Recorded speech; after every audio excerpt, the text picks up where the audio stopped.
Le vice-premier ministre Temesgen Turuna est arrivé dans la ville d'Assosa, l'État de Benshangul Gumuz.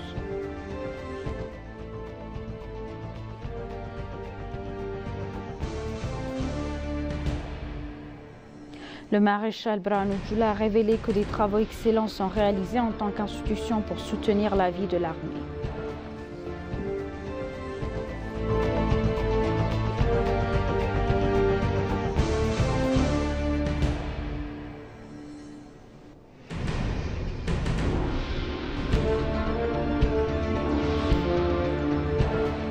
Bienvenue chers téléspectateurs, c'est Aline Taibaro avec le journal du 18 juin 2024.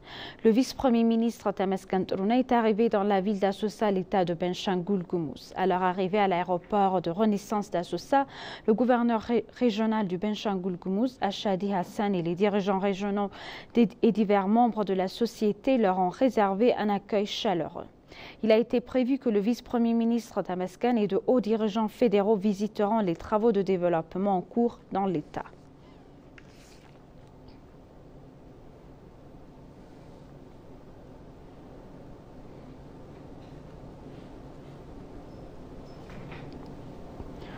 Le chef d'état-major général des forces armées, le maréchal Brano Djoula, a déclaré que les excellents travaux sont réalisés en tant qu'institution pour soutenir la vie de l'armée.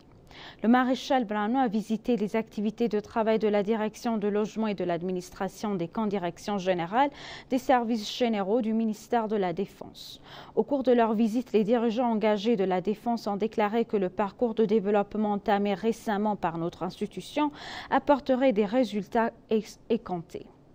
En particulier, il a également déclaré qu'à l'heure actuelle, d'excellents travaux sont réalisés en tant qu'institution pour soutenir la vie de l'armée. Il a confirmé que la Direction générale des services généraux du ministère de la Défense remplit bien ses responsabilités afin que notre processus de réforme institutionnelle puisse atteindre ses objectifs conformément au plan. Il a indiqué que la direction a résolu les problèmes de l'armée et a mené diverses activités de résolution de problèmes dans l'armée et a confirmé qu'elle était un modèle pour les autres.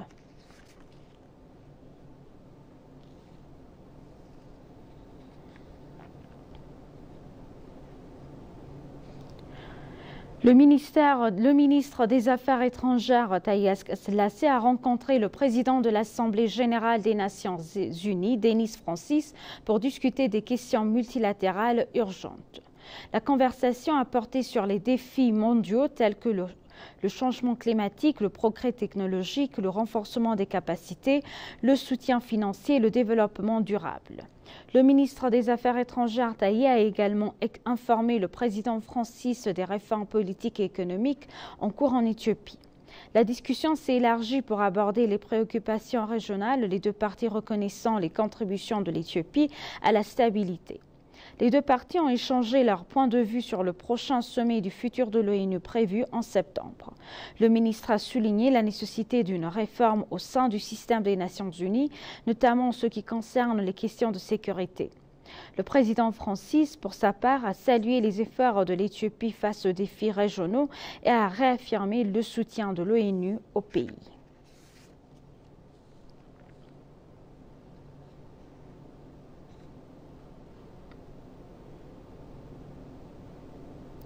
Le porte-parole du ministère des Affaires étrangères, Nabiyou Tadla, a noté que le président de l'Assemblée générale des Nations unies, Denis Francis, a réaffirmé l'engagement des Nations unies à poursuivre leur soutien à l'Éthiopie. Le porte-parole Tadla a dévoilé aux journalistes que les deux parties ont discuté des questions majeures, notamment les affaires éthiopiennes, régionales et mondiales. Pour sa part, le ministre des Affaires étrangères, Taye Asselassie, a apprécié la contribution du président de l'Assemblée générale des Nations unies et son leadership dans la lutte contre le changement climatique, le soutien multilatéral en matière de technologie, de renforcement des capacités, de finances et de développement durable. Le ministre a appelé les Nations unies à approfondir davantage cette coopération. En outre, le ministre des Affaires étrangères a souligné la nécessité de réformer le système des Nations unies, notamment ce qui concerne l'architecture de sécurité et l'établissement financier. Le président de l'Assemblée générale des Nations unies, Denis Francis, a pour sa part reconnu le succès de l'Éthiopie dans la résolution de ses défis intérieurs, soulignant également la contribution du pays aux questions régionales d'intérêt commun.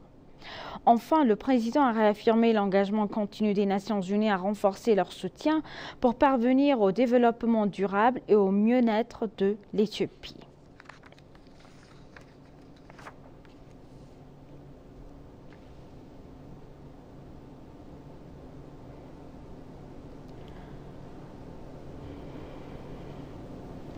La coopération de développement entre la République du Corée avec l'Éthiopie continuera à être renforcée, a dévoilé Jung Kang, l'ambassadeur de Corée en Éthiopie. Au cours de son entretien avec ENA, l'ambassadeur a noté que l'Éthiopie et la République de Corée entretiennent de solides relations bilatérales dans divers domaines de coopération.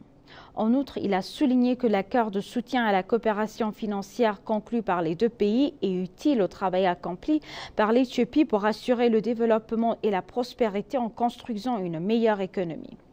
L'ambassadeur a confirmé qu'il travaillerait en étroite collaboration avec le gouvernement éthiopien pour la mise en œuvre des accords. L'ambassadeur a indiqué que lors de son séjour en Éthiopie, il s'efforcera de renforcer les relations bilatérales entre les deux pays en se concentrant sur le commerce et les investissements, la culture et les relations publiques. L'ambassadeur a exprimé que la coopération au développement continuera d'être le principal domaine de partenariat entre les deux pays et a expliqué que les infrastructures, l'agriculture, l'énergie, l'éducation et d'autres domaines d'intérêt font partie de cette coopération.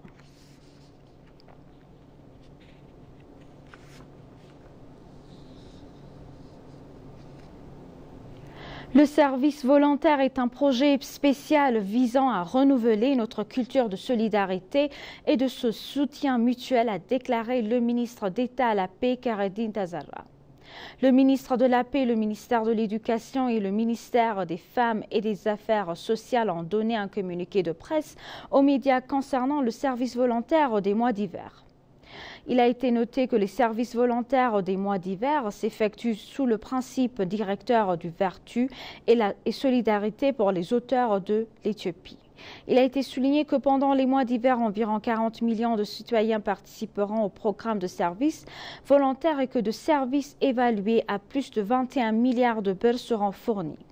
Parallèlement, le ministre d'État de la Paix, Khaireddine Tazzara, a déclaré que le programme permet aux citoyens de renforcer leurs liens sociaux et se soutenant mutuellement.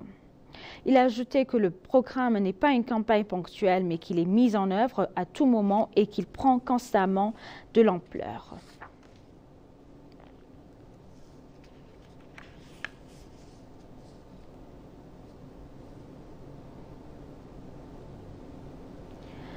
La ministre de la Santé, Dr Magdes Daba, a noté que le mouvement d'une Éthiopie propre aiderait et accélérerait les efforts visant à construire une société saine.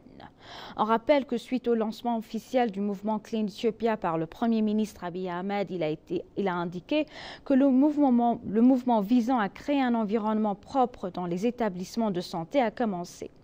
Il a noté que le mouvement aiderait et accélérerait grandement les efforts du ministère de la Santé pour construire une société saine, soulignant que la création d'un environnement propre permettra de renforcer l'immunité des citoyens.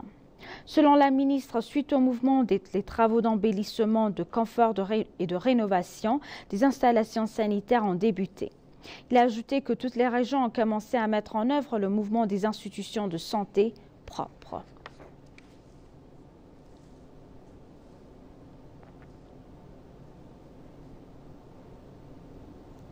Et pour conclure le journal, le chef d'État Shmeles Abdissa a déclaré que les travaux de plantation de café avaient commencé dans les zones de Guji et de Ouest Guji de la région d'Oromia.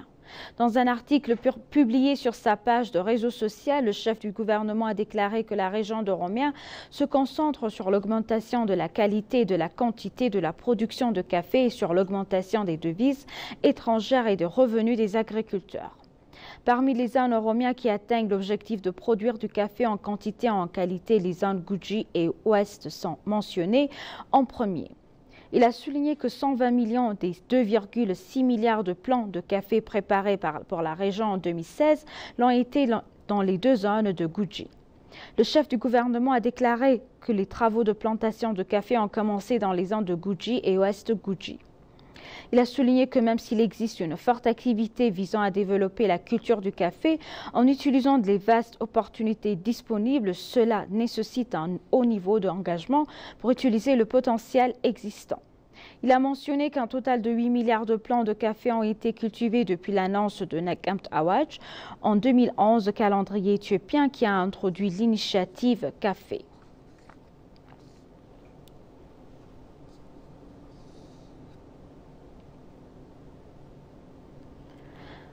Chers téléspectateurs, nous vous rappelons les titres principaux.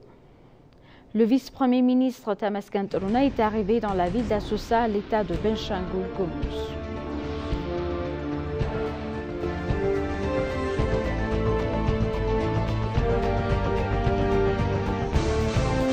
Le maréchal Branou Djoula a révélé que des travaux excellents sont réalisés en tant qu'institution pour soutenir la vie de l'armée.